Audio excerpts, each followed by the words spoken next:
গাইবান্ধা শহরকে পরিচ্ছন্ন ও বাসযোগ্য করে তুলতে পরিচ্ছন্নতা অভিযানে নেমেছে বাংলাদেশ জামায়াতে ইসলামী গাইবান্ধা শাখা। রবিবার সকালে শহরে আনুষ্ঠানিকভাবে এ কর্মসূচির উদ্বোধন করেন গাইবান্ধা সদর ২ আসনের সংসদ সদস্য ও জেলা জামায়াতে আমির আব্দুল করিম।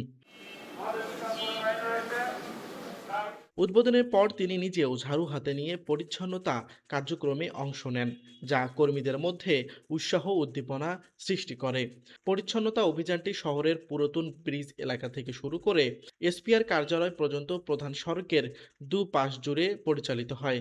কর্মসূচিতে দলীয় নেতাকর্মীরা সক্রিয়ভাবে অংশ নেন এবং সড়কের ময়লা আবর্জনা অপসারণ করেন।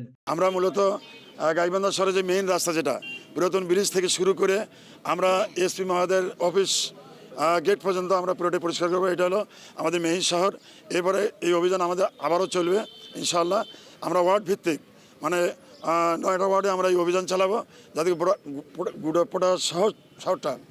পুরো শহরটা পরিচ্ছন্ন করা যায়। গাইবান্ধা প্রতিনিধির পাঠানো তথ্য ও ভিডিও চিত্রে ডেস্ক রিপোর্ট, RNB নিউজ।